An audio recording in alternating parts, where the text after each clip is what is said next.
25, chapter 26, text 3. Шримад Бхагаватам, песнь 5, глава 26, текст 3. Now this is one of those long prose verses. Это один из таких длинных текстов в прозе. Yesterday's verse we broke it down, but this is on the board, I understand.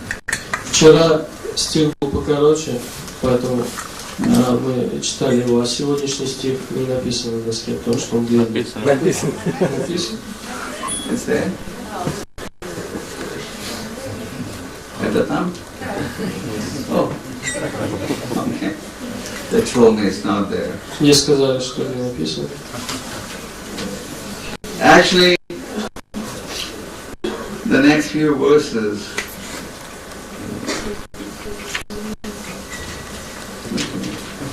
how they're broken down, I can't see. Ate danim Ati Siddha Lakshanasya Dharmasya Tathaiva Kartu Shradhaya Vaishadasya Karma Phalam Visadarsham Bhavati Yanadi Avidyaya Krita Kamana Parinama Lakshana Rathavya Ashrasha Pravarta Asam Prachuryena Varna Yashyama.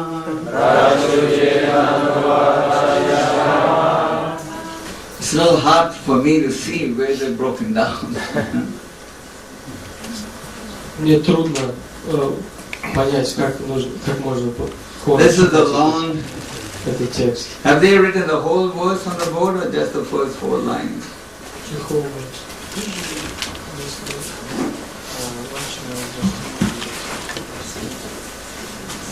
Well, I don't know. Nama phalam vishadasham Bhavatiya yandai avidyaya Krita kamanam tat parinama Lakshanasthaya sahasrasha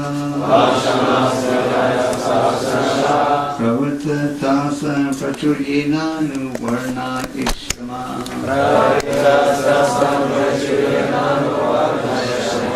Okay, go to the word meaning.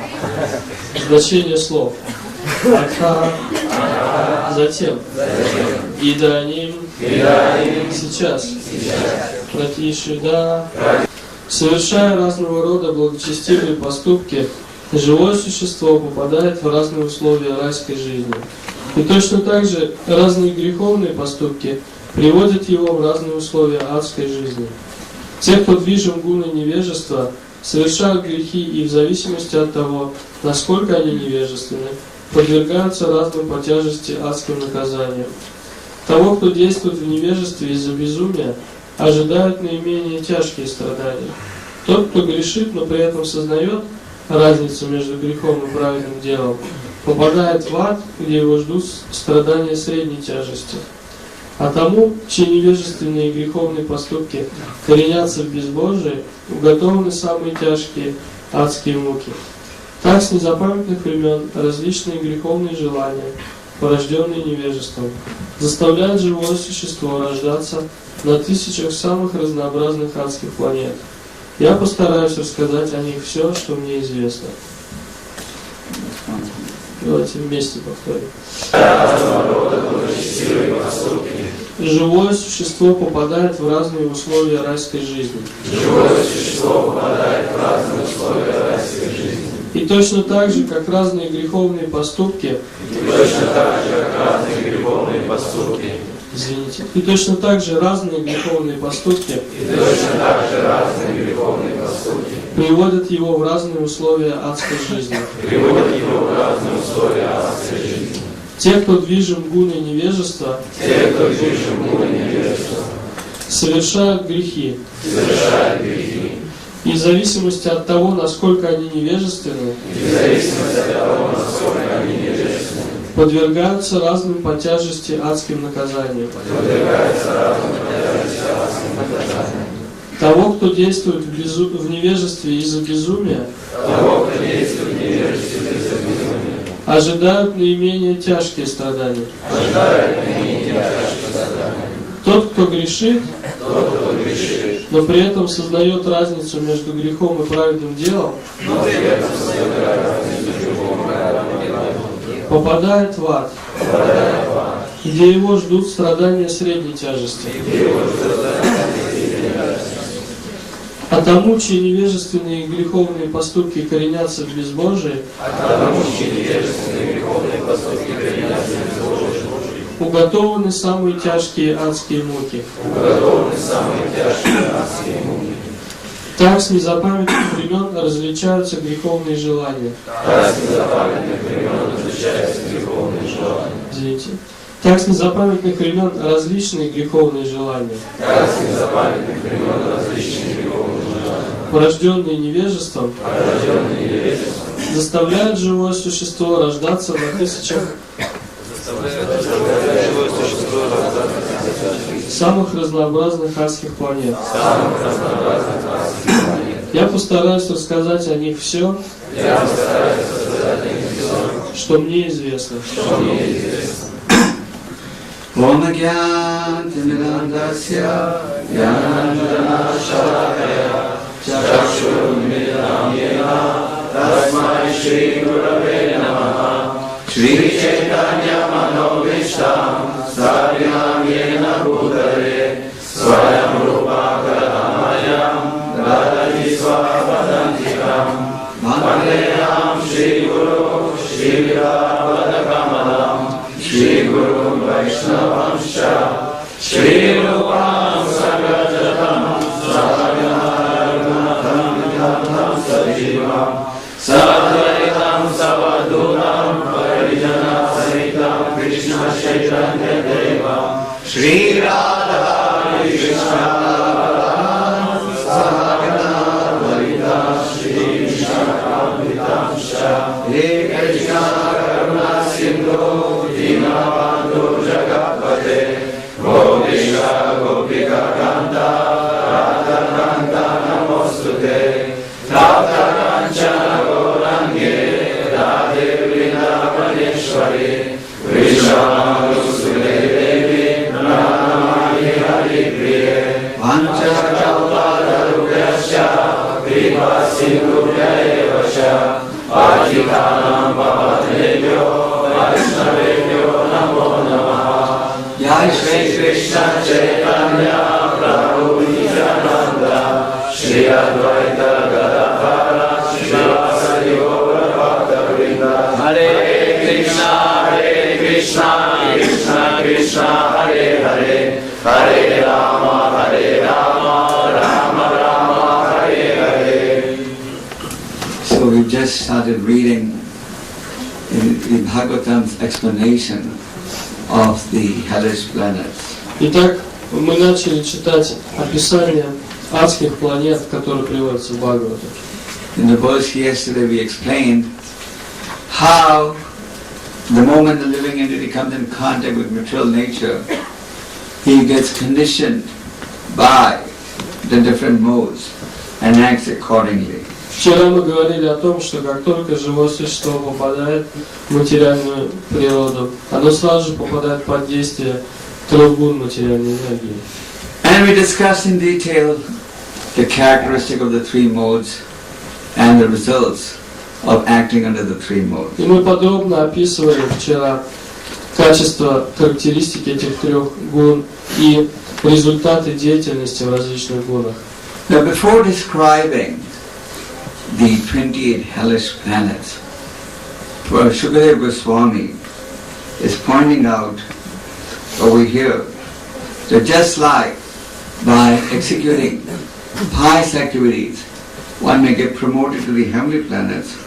By acting impiously, one goes to the hellish planets. Перед тем, как приступить к описанию 28 адских планет, Шукадева Госвами говорит о том, что подобно тому, как совершая благочестивые поступки, человек может отправиться на райские планеты, точно так же, совершая греховные действия, человек отправляется на адские планеты. Unfortunately, this understanding is very much absent in society. К сожалению, в современном обществе это понимание отсутствует. That if you act piously, you get promoted to the heavenly planets, and if you act irreligiously, you become liable for punishment. Что если человек поступает, совершает благочестивые поступки, он может отправиться на райские планеты. Если он грешит, то ему придется отправиться в ад. Now, even those who act impiously have been divided into three categories by Krishna Goswami in this verse. Даже тех людей, которые ведут греховный образ жизни, Шукадева Госвами разделил на три категории в этом стихе. One, he says, are those who may act impiously due to being mentally mad, for example. Первая категория – это те живые существа, которые совершают греховные поступки под влиянием безумия. Then the second category, he says, are those who act impiously, but they know they're doing something wrong. There's many times a person knows what's right, what's wrong, still he does what's wrong because he can't control his senses. But he knows, I'm doing something wrong and I must rectify myself. Другая категория людей – это люди, которые понимают разницу между грехом и благочестивым поступком. Они знают, что нужно делать, а чего не следует делать, но поскольку они не способны обуздывать свои чувства, контролировать свои чувства, они совершают грехи, но при этом они осознают, что они совершают что-то неправильное, и поэтому им нужно как-то искупить свою вину. And the third category of impious people are those who are openly atheistic, who say, there's no such thing as doing something wrong, there's no such thing as God, there's no such thing as scriptures, do what you want. Третья категория людей – это атеисты, которые открыто отрицают существование таких понятий, как грех, Бог и так далее. Они говорят, что нет такого понятия, поэтому нет того, чтобы нельзя было делать. Это глупость. It's amazing how precise the Bhagavatam is and how deep a knowledge we get from the Bhagavatam. Удивительно, насколько точны описания Бхагаватам, насколько глубоко это знание, которое мы получаем со страниц Шримад Бхагаватам. Can any of you think of a fourth category of somebody who does impious activities? Кто-то может из вас сказать, какая есть четвертая категория людей, которые грешат? I can't think of. Мне на ум не приходит.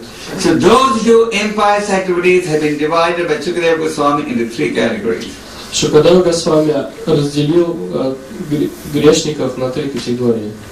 One who may do it out of madness, the other who may do it knowing that he's doing something wrong, and third, who is openly atheistic and who doesn't care for what the scriptures say, who doesn't believe in the existence of God. Итак, Шукадева Госвами описывает, что существуют люди, которые грешат под влиянием безумия, затем существуют люди, которые понимают разницу между грехом и благочестием, но не способны контролировать чувства и грешат. А также существуют люди, которые отрицают все утверждения Писаний и оспаривают существование Бога, и они являются открытыми атеистами. Now, Shukadeva Goswami further explains that one who may act impiously, but he is acting impiously because he is mentally mad, mentally gone crazy, he doesn't have the proper understanding, he'll get suffering, but his suffering will be less severe. И Шукадева Госвами объясняет, что человек, который грешит из-за безумия, будет страдать в аду, но его страдания будут достаточно его ожидают не менее тяжкие страдания. And one who has understanding of what's right, what's wrong, but can't control his senses and does something wrong, will get suffering, but more severe than one who acted due to madness or some mental disease. Тот, кто грешит, но понимает при этом разницу между грехом и праведным поступком, тоже отправляется в ад, и там он будет страдать больше, чем человек, который грешит под влиянием безумия. And one who is atheistic, who challenges the existence of God, who doesn't have faith in the scriptures, who doesn't have faith in the words of God, is going to get suffering. But his suffering is going to be the most severe. А безбожник, который открыто оспаривает существование Бога, который отрицает само понятие греха и праведного поступка, он будет страдать в аду больше всех. Isn't that amazing? Разве это не удивительное описание? Now the Bhagavatam is so precisely explaining to us even the nature of one who does impious activity and the suffering due.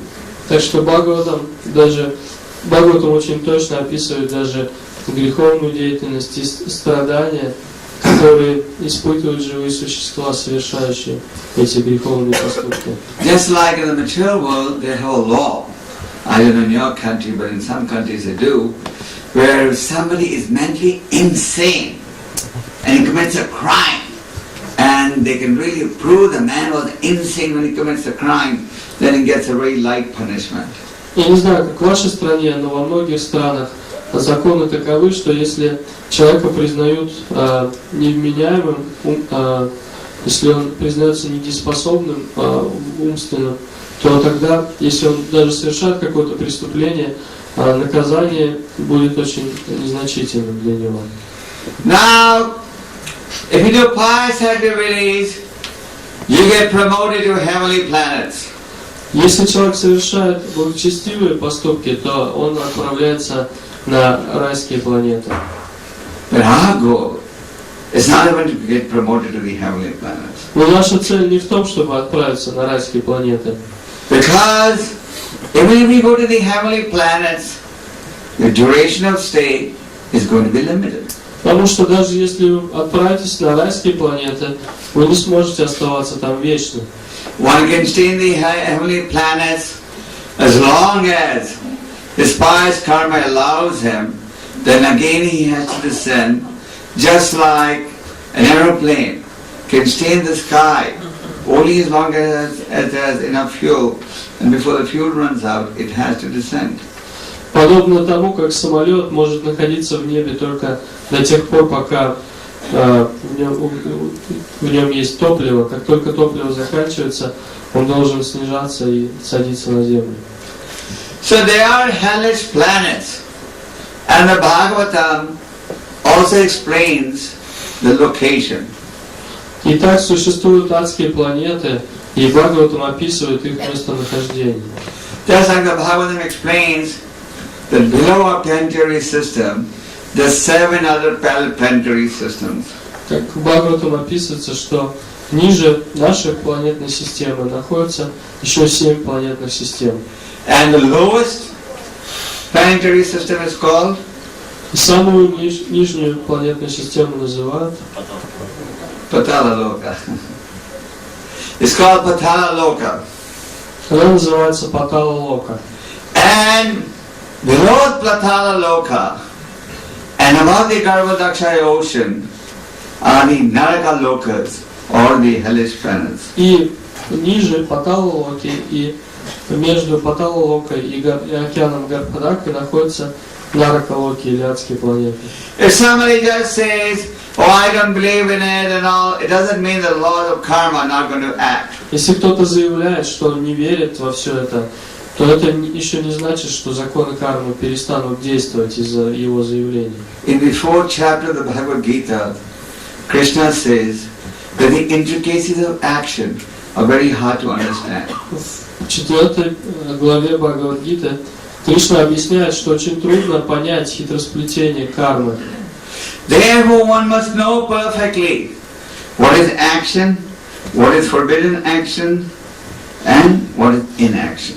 Поэтому человек должен в совершенстве познать, что есть действие, что есть запрещенное действие и что есть бездействие. The problem in society is that this knowledge is not being given anywhere. Проблема современного общества заключается в том, что люди не могут получить это знание. Нет, нигде невозможно получить это знание в современном обществе. And even the so-called religious preachers are very scared of talking about what is forbidden action. И даже так называемые проповедники религии стараются обходить стороной эту тему греховной деятельности. In other words, one must understand the nature of karma, vikarma, and akarma. Другими словами, нужно понять природу кармы, акармы и викармы. When we talk about what is action, forbidden action, and inaction, it really refers to karma, vikarma, and akarma. Когда мы говорим о действии, запрещенном действии и бездействии, то это имеется в виду карма, викарма и акарма. Source of vikarma. Vikarma means actions against the laws of God. И что такое викарма? Викарма — это действия, противоречащие законам Бога. Just like in the 5th canto of the Bhagavatam, Lord Rishadev spoke as follows. Например, в 5-й песне Шримад Бхагаватам Господь Ришабхадева произносит следующие слова. He said, Nunam pramata kuruke vikarma yadindya priyata apranoti nasadu manayana atmanayam asana vikleshada asadeha. That is, those who engage in vikarmic activities or activities against the laws of God are pramata, mad. Он говорит, что люди, которые совершают викарму, то есть деятельность, противоречащую законам Бога, являются прамата или безумцами. Why are they mad? Почему они безумцы? Because they presently have a body which is giving them nothing but misery, and by engaging in activities again for the senses, you'll again get a body which is guaranteed to give you nothing but misery. Потому что они получили материальное тело. У них есть материальное тело, которое причиняет им одни страдания. Но при этом они продолжают заниматься деятельностью, направленной на удовлетворение чувств этого тела, которое приведет к тому, что они снова получат материальное тело и снова будут страдать. So Krishna is saying, you must understand what is action, inaction, and forbidden action. Итак, Кришна говорит, что необходимо понять, что есть действие, бездействие и запрещенные действия. This is the business of human life, to know what's desirable, what's undesirable. Такова обязанность человека, это обязанность, связанная с человеческой жизнью, понять, что можно делать, чего делать не следует. We see the majority of the population today is engaged in performing vikarmic activities. Сейчас большинство людей совершают деятельность, попадающую в разряд викармы. Then there is karma and akarma. И также существуют такие понятия, как карма и акарма. Akarma is also called inaction. Акарма — это бездействие. Now it doesn't mean, akarma doesn't mean you don't perform any activity, you don't do any work, you just sit down idle in a secluded place and do bhajan. А карма не означает, что вы ничего не делаете, что вы отходите от дел и где-то в уединении сидите, совершаете баджан. Akarma means you're performing activities but for the pleasure of the Lord. А карма подразумевает совершение деятельности, но ради удовольствия Господа. Just like Krishna told Arjuna to take part in the battle of Kurukshetra. Например, Кришна вдохновлял Арджуну сражаться, принять участие в битве на Курукшетре. This is not an ordinary job, involved killing. Это не просто какая-то работа, это убийство. But Krishna said, Tasmat sarvesha kalesha mamanasmara yudacha. Do it with your mind dedicated to me, for my pleasure. Но Кришна сказал, делай это, сражайся с умом, посвященным мне, ради того, чтобы доставить мне удовольствие. So, that is our karma. But you're performing activities for the pleasure of the Lord. Это акарма, когда вы совершаете деятельность ради удовольствия Господа. In the Krishna conscious movement, we are training society to develop the mentality of performing karmic activities. В движении сознания Кришны мы обучаем людей, чтобы они начали заниматься деятельностью акарма. One may be a businessman, one may be a student, one may be a housewife, but you can perform karmic activities, that is, perform activities for the pleasure of the Lord, and then it frees you from any resultant reaction. Мы учим всех деловых людей, домохозяек, еще кого-то. Все могут заниматься этой деятельностью акарма, то есть действовать ради удовольствия Господа. И такая деятельность освобождает человека от последствий деятельности. Then there is karma, action, which is but with a still desire for sense enjoyment. Затем существует карма, разрешенная деятельность, но при этом сохраняется желание чувственных наслаждений. Just like there is varnashram, division of society into 4 varnas and ashramas. Например, существует варнашрама, это деление общества на варны и ашрамы. Where one progressively moves up the ladder and slowly makes spiritual В advancement. этой системе человек постепенно продвигается по этой лестнице, общественной лестнице, и постепенно он духовно совершенствуется. But we follow not just varnashram, but daiva varnashram. The difference is, in daiva varnashram, the goal is full surrender and not fruitive activity or material benefits at the same time.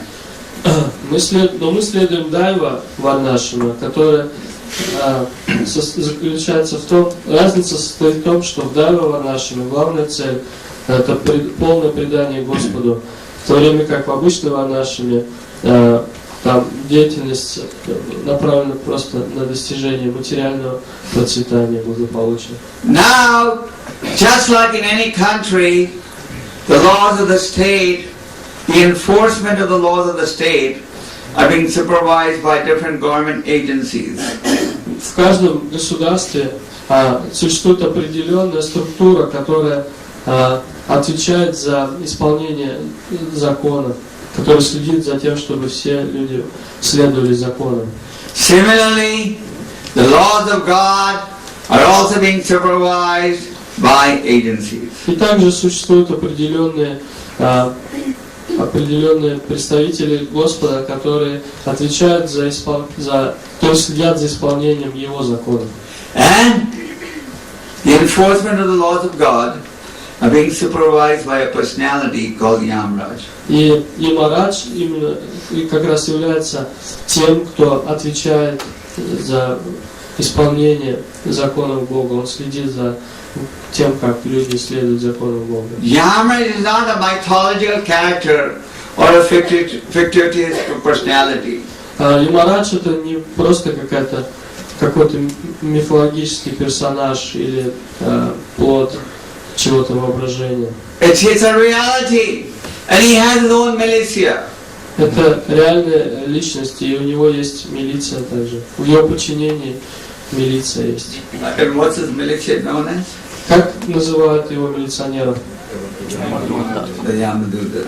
Ямадута. All of you know the famous story in the 6th canto, the story of Ajamil. Вы все знаете эту знаменитую историю, описанную в 6-й песне, историю об Аджамиле. How Ajamil, born in a Brahmin family, had got degraded. Как Аджамила, хотя и родился в семье брахманов, впоследствии опустился, деградировал. He was returning from the forest where he had gone to buy flowers, gone to pick up flowers. And on the way he saw a prostitute embracing her client. And just by meditating on that incident, he got distracted. Однажды он возвращался из леса, где он собирал цветы для поклонения, и по дороге домой увидел проститутку, которая обнималась с клиентом. И его это очень затронуло, он постоянно потом размышлял над этим, и в итоге пал со своего возвышенного положения. So it's so important that our mind be always engaged positively. Поэтому очень важно сделать так, чтобы наш ум был занят всегда положительными мыслями. That's why we see again and again in the Bhagavad Gita and in the Bhagavatam, Krishna is emphasizing the mind should be positioned properly. Именно поэтому мы видим, что Кришна уделяет столько внимания этой теме. И в Бхагавад-гите, и в Шримад Бхагаватам постоянно говорится о том, что нужно направить ум должным образом, нужно поставить его в правильное положение. Krishna says, make friends with the mind. Don't let the mind be your enemy. Кришна говорит, что ум должен стать нашим другом. Мы должны превратить его из врага в друга. The mind that is controlled, what is controlled the mind is the best of friends. Если And человек one whose mind is uncontrolled is like sitting on an unbridled horse. Если человек обуздывает свой ум, то ум становится его лучшим другом. Но если ум необузданный, то это сравнивается с тем, что человек едет на повозке на лошадях, и у него нет вожжей, то есть лошади несут сами куда-то, без управления. If you're traveling on an unbridled horse, the danger is that any time you can be thrown off the horse. Или если вы скачете на лошади без какой-то упряжи, без уздечки, то в любой момент вы можете свалиться с лошади. So similarly, if you're pursuing a spiritual path, your mind is fully uncontrolled, wandering all the time in different material areas, then at any time you can give up spiritual life. И точно так же, если вы в духовной жизни, ваш ум остается необузданным, и он постоянно где-то скачет по каким-то материальным местам, каких-то пребывает постоянно, медитирует на какие-то материальные вещи, то в любой момент вы можете потерять духовную жизнь, в любой момент вы можете вернуться в материальную жизнь. Lord Rishabdev gives an example in the Bhagavatam, just like sometimes a married woman has a lover and the husband gets killed. So similarly, if you are on the spiritual path living with an uncontrolled mind, your spiritual life is in danger. Шукадева Госвами приводит такой, Господь Шабхада приводил такой пример, что иногда у замужней женщины может быть любовник, и иногда случается так, что любовник убивает мужа. И точно так же, если человек, который ведет духовный образ жизни, не контролирует свой ум, то этот необузданный ум является опасностью для духовной жизни. So, Krishna says, control the mind. Manavana bhava man bhakti madhyaji mam evachi satyam te pratijane priyoshana. In the dialogue between Ramananda Roy and Lord Chaitanya asked many questions, one of which was, И так необходимо обуздывать свой ум. И в беседе между Господом Чайтаньей и Рамананда Раем один из вопросов был таков. what is the chief object of remembrance? Каков главный объект медитации? О чем нужно помнить? And then what did Ramananda Roy say? Что сказал Рамананда Рай? The chief object of remembrance should be the holy name, the pastimes, and the qualities of the Lord. Но Рамананда Рай сказал, что главное, о чем должен постоянно думать человек, это святое имя, игры Господа, Его качество, Его образ. So there should be the chief object of remembrance. The glories of the holy name, the importance of chanting the holy name, the different pastimes of the Lord, and the different qualities of the Lord. И таков главный объект памятования, медитации, это слава святого имени, качество Господа, игры Господа и так далее.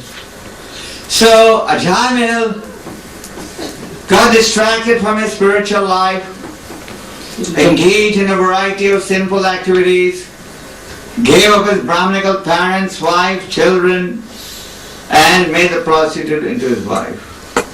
Итак, Аджамила под влиянием таких мыслей ушел из духовной жизни, он прекратил духовную жизнь, он начал вести греховный образ жизни, оставил свою семью, жену, родителей, детей и взял в жены эту проститутку. So he engaged in so many sinful activities that Yamraj sent the Yamadutas to bring him for punishment. И он совершил столько грехов, что в конце жизни Ямарадж послал Ямадутов, чтобы они забрали его душу в ад. So when Ajamil saw the Yamadutas, those of you who have seen the 6 cantos cover, the 6 cantos pictures, may recall, Yamadutas have ugly black faces, long nails and big sharp teeth. Just by looking at the Yamadutas, Ajamil fainted. И когда Аджамила увидел Ямадутов, он просто, увидев их, упал, он потерял сознание, потому что вы, наверное, видели изображение вот шестой песни Шримад Бхагаватам. Ямадуты у них очень ужасающий вид, у них такие свирепые лица, острые зубы, длинные ногти и ужасный вид. So Yamraj is assisted by the Yamadutas in punishing the conditioned souls, and the Yamadutas take the living entity to the different hellish planets. Итак, Ямадуты помогают Ямараджу наказывать обусловленные живые существа. И именно Ямадуты направляют живые существа на различные адские планеты. Of course, in the case of Ajamil, he remembered the name of Narayan, which happened to be the name of the youngest son, and he had performed pious activities previously. So the Vishnudutas came to his rescue, and he was saved from going to hell. Конечно, в случае Аджамилы он вспомнил в момент смерти, в этот момент, когда пришли Мадуты, имя Нараяна, который при этом он подразумевал своего младшего сына, но в любом случае из-за того, что раньше он совершал благочестивые поступки, и Вишнудуты пришли ему на помощь. Just like in the material world, you have different types of punishment for different types of crime, am I right? В материальном мире существуют различные наказания за различные преступления, не правда ли? Pravda? It's not that if you give someone a slap, it's the same punishment as you kill somebody. Если вы кого-то ударили, вас не будут наказывать так же, как если вы кого-то убили. The Bhagavatam gives a very vivid explanation of the punishment in different planets for different types of crime. И Бхагаватам очень подробно и живо описывает все наказания, различные наказания, которым подвергаются живые существа на различных планетах за различные грехи. As I told you yesterday, in America, when our devotees were distributing the 5th canto, they saw that people would get so scared after reading these hellish planets or even opening it, that they would drop the book right there and pay the money and go away. Я вам рассказывал вчера, что в Америке, когда преданные только начали распространять 5-ю песню Шримад Бхагаватам, многие люди покупали 5-ю песню, потом открывали, видели эти описания адских планет, и в ужасе бросали книги и уходили. Хотя они заплатили за них деньги, но они оставляли книги и убегали в ужасе.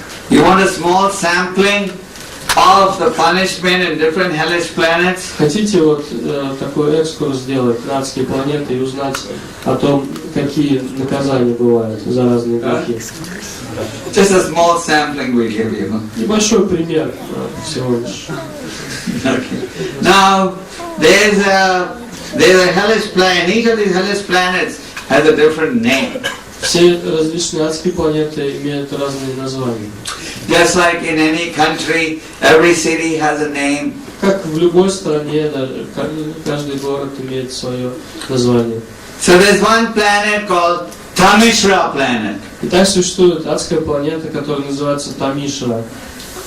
There, who goes for punishment? Somebody who steals somebody else's wife or children.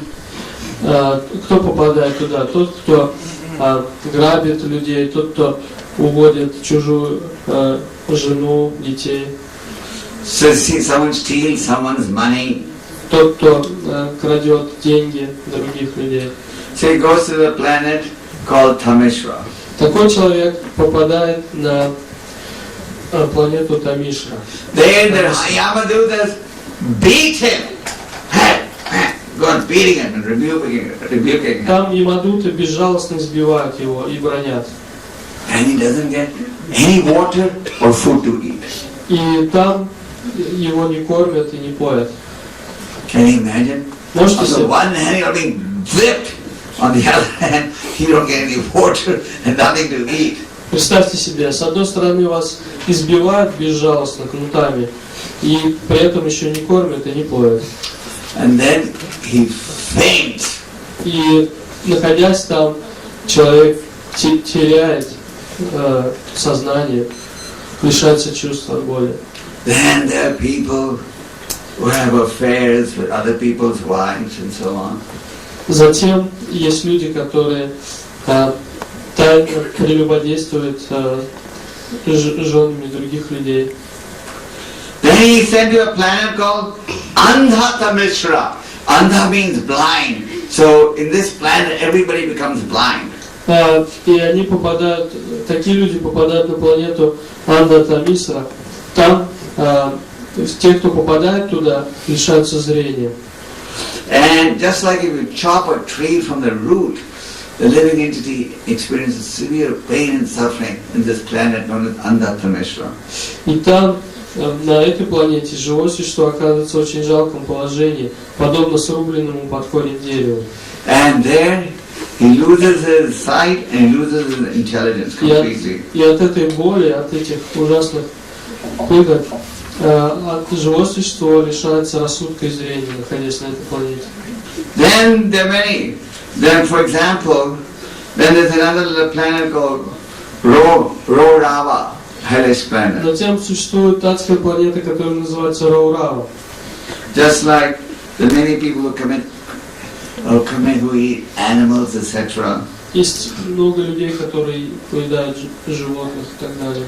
There, all the living entities that you have affected, they're all there, standing in line to take revenge. И там все живые существа,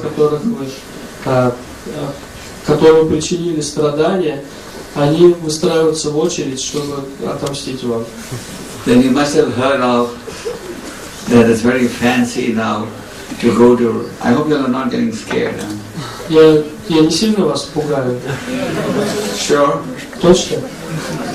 I'm sure it doesn't affect any of you. Я знаю, что на вам это не страшно слушать эти But описания. since in the Bhagavatam we're giving a small sampling of the hellish Поскольку planet. Бхагаватам описывает это, мы хотим прочитать эти описания. Then there are restaurants where you can go and pick out the bird you want to eat, and they have alive animals and you pick them out and then they cook for you. Существуют рестораны, где человек может прийти и выбрать живое еще животное и заказать его, там, птицу или что-то, змею какую-нибудь или еще что-то.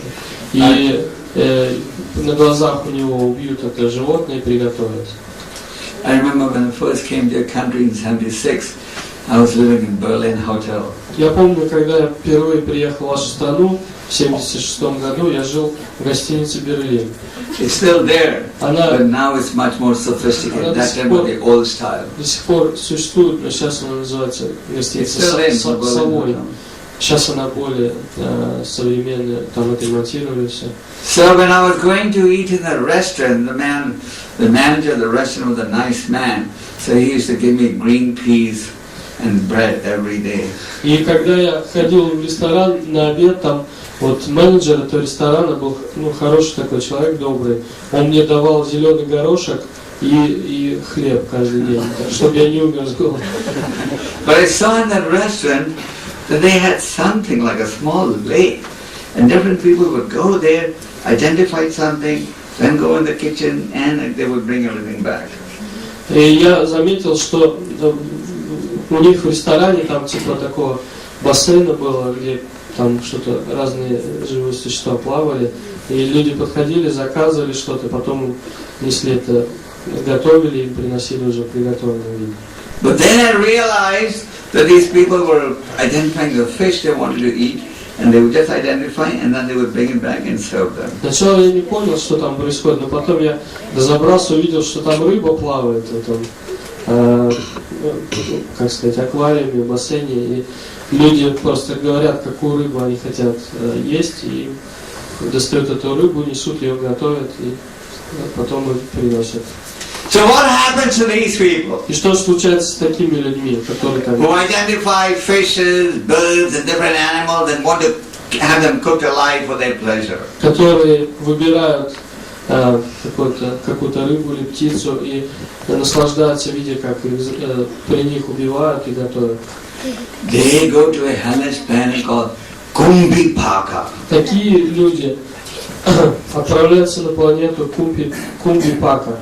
And in that planet called Kumbhipaka, they are cooked in boiling oil, boiling oil. И там этих грешников варят в кипящем масле.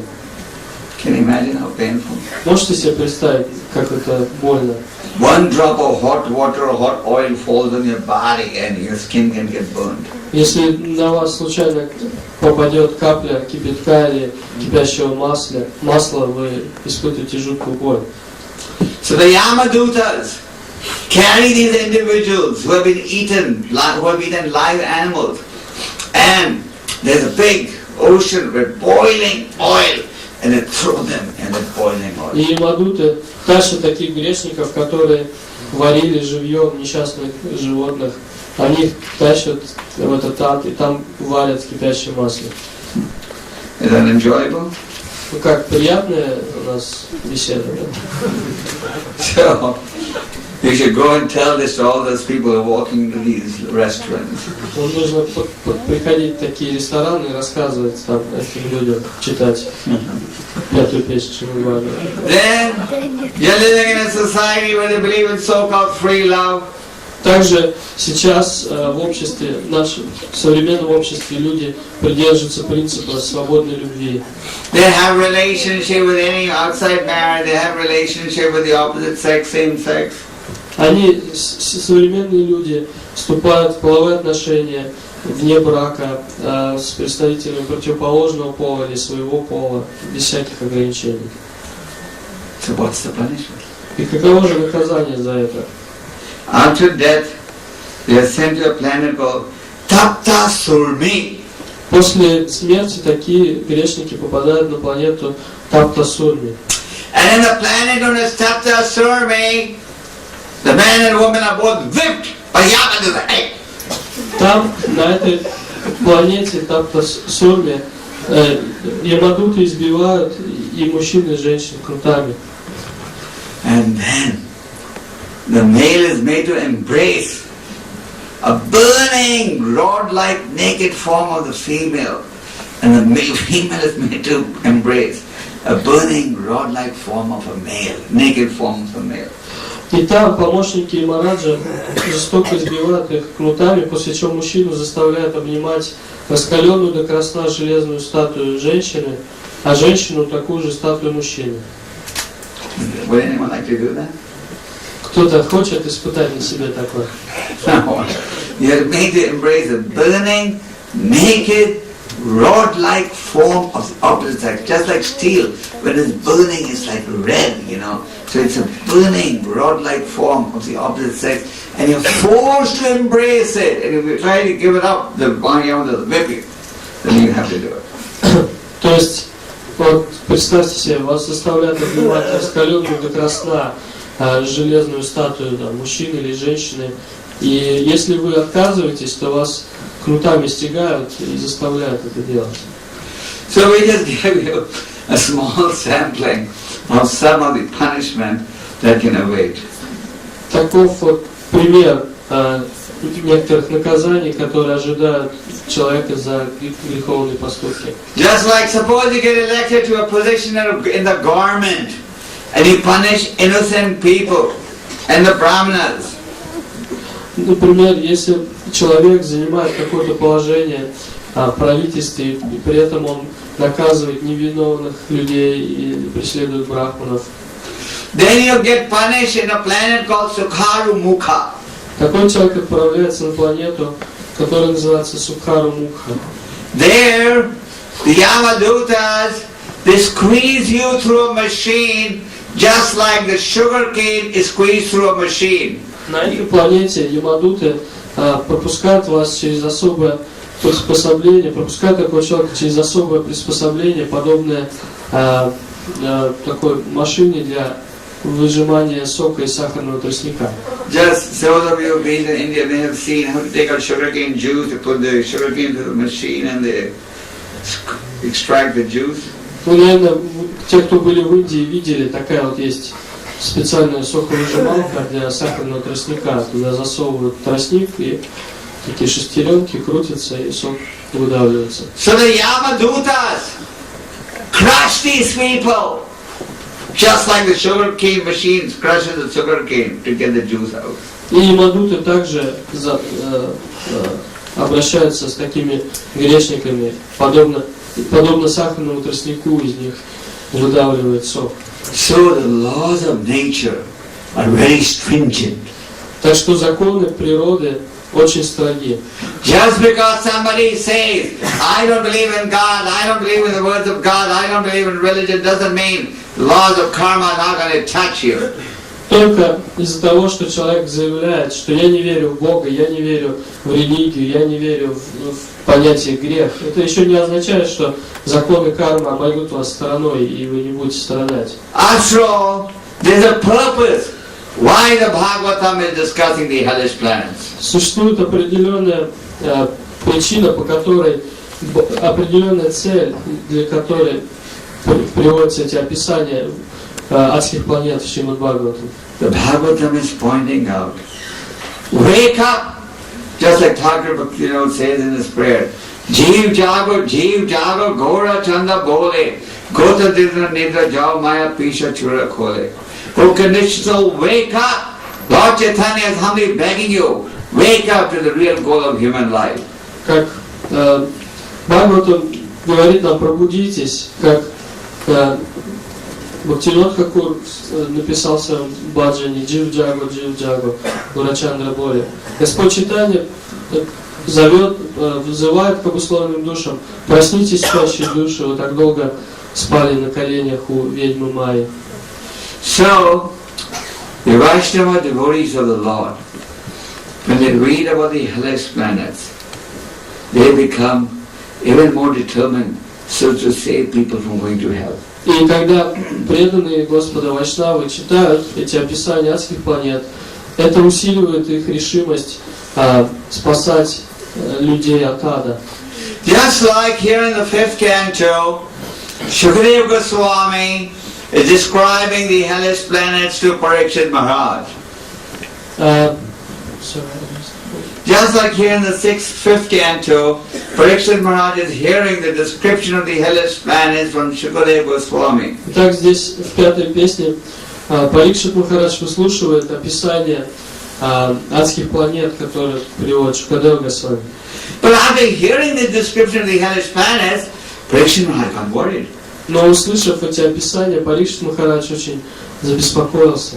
He got worried not because he was scared of going to the hellish planets, but he thought, oh, how will people be saved? Those who are engaged in sinful activities, how are they going to be saved from going to hellish planets? Он беспокоился не о себе, а о том, не то, что он боялся попасть на адские планеты, он думал о том, как людям можно избежать этого наказания на адских планетах, как можно спасти людей от адских планет. Now that we have heard about this explanation so clear, we can see that those who don't follow the laws of God are really awaiting something heavy. We should also be concerned. И сейчас мы тоже услышали вот это описание наказаний за различные грехи. И мы понимаем, что те, кто нарушает законы Бога, тем, кто нарушает законы Бога, предстоит очень суровое наказание. Поэтому мы должны беспокоиться о них также. So Parikshit asked in the 6th canto, how will people be saved? He asked Sukadeva Goswami, how will they be saved? Парикшит Махарадж спрашивает в 5-й песне, как спасти этих людей, как можно помочь им. Parikshit Maharaj said, I'm not interested in the process of religion that doesn't cleanse the heart. Но при этом Парикшит Махарадж говорит, меня не интересует религиозная практика, которая не очищает сердце человека. He gave an example of an elephant that goes and takes a bath, then comes back and sits in the mud, and again the body becomes dirty.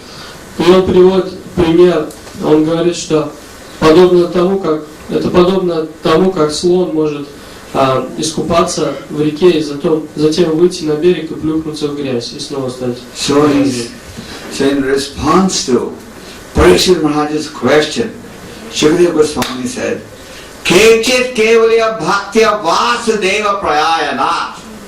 That it is only by the process of pure devotional service that the heart can become cleansed and the sinful tendencies can be uprooted. Отвечая на вопрос Парикшита Махараджа, Шукадева Госвами говорит, только благодаря методу преданного служения можно очистить сердце и можно обрести преданность Господу, избавиться от всех греховных склонностей. So, through the process of devotional service, we endeavor to purify the heart of the sinful seeds. И таким образом, с помощью практики преданного служения мы очищаем сердце от греховных желаний, от семян греховных желаний, которые находятся в нем. The Bhagavatam is an example, just like a tree may get burnt. But as long as the roots of the tree are there under the earth, the tree is going to grow again. В Бхагаватам приводится такой пример. Иногда дерево может сгореть, но до тех пор, пока корень дерева остается в земле, дерево может вырасти снова. Similarly, unless the heart gets cleansed of the material misgivings, the sinful tendency will keep manifesting itself again and again. И подобным образом, до тех пор, пока в сердце остаются вся эта материальная скверна, эти греховные желания будут снова и снова проявляться. And how will the heart get cleansed? И как можно очистить сердце? By the process of devotional service. С помощью метода преданного служения. By engaging in the process of devotional service, as defined by Guru Sadhu Shastra Tat Tat Karma Pravartanat, we can cleanse the heart of the deep-rooted desires for sense enjoyment. Следуя методу преданного служения, описанному Гуру Саду и Шастрами, Тат-Тат Карма Правартанат, мы сможем избавиться, очистить сердце от всех тех греховных желаний. So this deep-rooted desire is there. We are born in ignorance. We are brought up in ignorance. And the majority of us die in ignorance.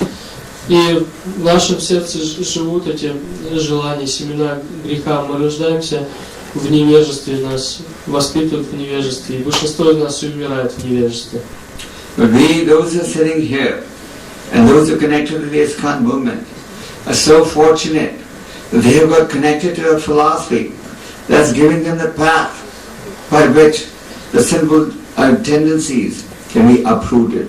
Но те, кто сидят здесь, те, кто познакомились с ISKCON, те, кто пришли в это движение, очень удачливы, потому что мы получили знания о том, как избавиться от всех грехов, от всех тех греховных желаний, как выбраться из иллюзии.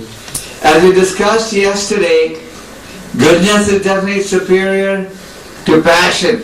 Passion is superior to ignorance. Как мы вчера говорили, без сомнения, благость выше страсти, а страсть выше невежества. But there is something beyond goodness. Но есть нечто, что превосходит даже благость. That's pure goodness. Это чистая благость. So that's the level that we have to operate at, regardless of which varna or ashrama you may belong to. И это именно тот уровень, на котором мы должны действовать, независимо от варны или ашрама, в котором мы находимся. As we said earlier, our platform is Daiva Varnashram, not just Varnashram. Мы уже говорили о том, что наш метод, наша система — это дайва варнашрама, не просто обычная варнашрама. We want to engage in activities, now engaged, they are karma or inaction. Мы хотим заниматься такой деятельностью, которая является акармой, то есть хотя это действие, но на самом деле это бездействие. Which do not bind us further to material bondage. Потому что эта деятельность не усиливает наше рабство в материальном мире. So someone may say, oh, that's impossible, the Kali Yuga, modern environment, it's not possible. Кто-то может сказать, это невозможно в Кали-югу, в современном обществе, в этой обстановке это невозможно. Why is it not possible? А почему это невозможно? Krishna has given us a very practical formula. Кришна дал нам очень практичный метод. So our endeavor is to uproot the sinful tendencies, and as Chaitanya Mahaprabhu said, Chaitanya Brahmarjana Bhava Magdvagni Ramapana. By the attentive chanting of the holy names, the cleansing of the heart will take place. Наше усилие должно заключаться в том, чтобы искоренить из сердца все вот эти греховные желания, склонности.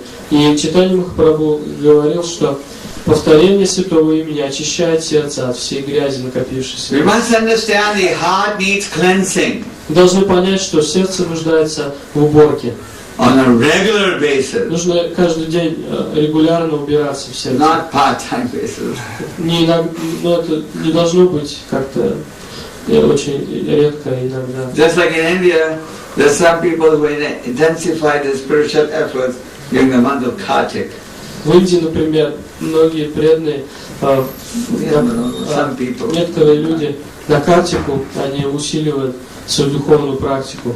They come for 1 month in Kartik and Vrindavan, intensify their spiritual effort, but the rest of the year they go around semi-nonsense. В течение одного месяца в Картике, во Вриндаване, они очень серьезно, их духовная практика очень интенсивна, но затем они уезжают из Вриндавана и всякими глупостями занимаются. That's good. We're not saying it's very good.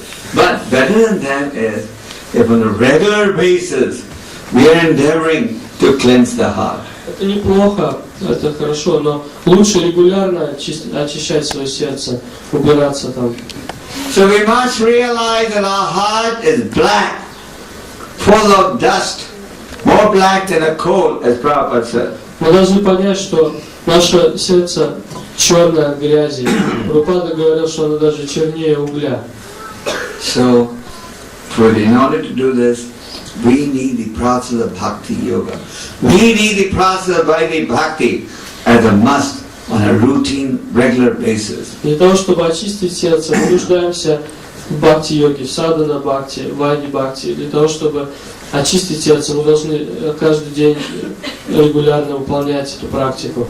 Just like Krishna says in the Bhagavad Gita, 12th chapter, if you follow the regulative principles of bhakti yoga, then you will develop a desire to attain me. Кришна в 12 главе Бхагавад-гиты говорит, что если ты будешь следовать регулирующим принципам бхакти, ты сможешь обрести желание, развить желание достичь меня. So we presently have no desire to attain Krishna. Сейчас у нас нет желания достичь Кришны. But by following the regulative principles of bhakti yoga, we'll develop a desire to attain Him. Но следуя регулирующим принципам бхакти-йоги, мы обретем это желание достичь Кришны. Our endeavor should be to completely uproot the dirt from the heart. Мы должны стремиться очистить свое сердце от грязи полностью. Not partial. Мы не должны просто немножко там марафет небольшой навести. And our desire should also be to manifest the concern that Parikshit Maharaj manifested after hearing the description of the hellish planet. И наше желание должно быть стремиться развить такое же отношение, которое было у Парикшита Махараджа, когда он услышал описание адских планет. How do we manifest our concern? Как мы можем свою заботу проявить о других людях, So nice. свое беспокойство о них. Preaching, book Проповедуя, distribution. распространяя книги. The sages in Naimisharanya were holding a big sacrifice for 1,000 years. Мудрецы Наймишарани проводили тысячелетнее жертвоприношение. What was their concern? О чем они беспокоились? Какая была их цель? Not their own welfare. Они не думали о своем собственном благе. Not where we're going to make a house. Они не думали о том, где бы им построить себе дом хороший. The concern was, how will people in Kali Yuga be saved? Они беспокоились о том, как спасти людей в Кали-югу. Hence they selected Krishna Goswami to give them guidance. Поэтому они выбрали Сутта Госвами, чтобы он наставил их. So we also have to manifest that understanding. И у нас должно быть такое же понимание. Someone may say, but I really don't have that same level of realization. I'm only worried about my own self, nothing beyond that. Вы можете сказать, но у меня нет такого осознания, я беспокоюсь только о себе самом и больше ни о чем не беспокоюсь. It's a fact. Это так. But we have to have faith in the words and the desires of the sages and the scriptures. Но мы должны иметь веру в утверждение Писаний, в слова святых мудрецов. Therefore, Lord Krishna says in the 18th chapter, of all devotees, the dearest devotee is one who preaches my glories. Поэтому Господь Кришна говорит в Бхагавад-гите, что из всех преданных самым дорогим для него является тот преданный, который проповедует его славу. There has never been one more dear, nor will there ever be one more dear. И Кришна говорит, что не было, для меня никогда не было никого дороже него и никогда не будет. And Lord Chaitanya manifested the same mood. У Господа Чайтаньи было такое же настроение. Chaitanya Mahaprabhu would send his closest associates to go and preach house to house. Господь Чайтанья своих ближайших сподвижников, преданных отправлял, чтобы они шли от дома к дому, проповедовали. The same mood was manifested by Thakur Bhaktivinoda. Такой Бхактивинод также являл пример такого настроения. After his retirement, he would go out and preach house to house in Calcutta. Отойдя от дел, он сам ходил от дома к дому в Калькутте и проповедовал. He sent his books out of the life of Lord Chaitanya to institutes around the world. Свою книгу о жизни Господа Чайтаньи он разослал по разным университетам по всему миру. And the same mood got manifested by Bhaktisiddhantaji and then got intensified by Srila Prabhupada. Такое же настроение было у Бхактисиддханты, и затем Шрила Прабхупада также проявлял такое настроение, оно в нем еще сильнее проявлялось. So we have to have the mood to preach. Поэтому у нас должно быть это настроение проповеди, мы должны проповедовать. Therefore, Prabhupada gave us a slogan, preaching is the essence. Поэтому Прабхупада дал такой девиз нашему движению: проповедь — это сущность. So whether you're a grihastha living at home or a brahmachari living in the temple, we're going to have a little Sankirtan meeting on a time. The important point is we should have the mentality to preach the glories of the И Lord. неважно, кто вы, грехастха, живущий дома, или брахмачари, живущий в храме, вот для брахмачари, живущий в храме, будет собрание по Санкиртану 10 часов. Неважно, кто вы, грехастха или брахмачари, вы будете все равно заниматься проповедью и распространением книг. When you give Krishna, Krishna gives himself to you. Когда вы даете людям Кришну, Кришна дает себя вам. When you're trying to give Krishna to others, Krishna gives you the intelligence and determination to progress spiritually. Когда вы пытаетесь дать Кришну другим людям, Кришна изнутри дает вам разум и понимание, необходимое для того, чтобы прийти к Нему. So if you look at society today, 99.9% of the people are headed towards the hellish planets. Если посмотреть на современное общество, то 99,99% людей отправляются прямой дорогой в ад.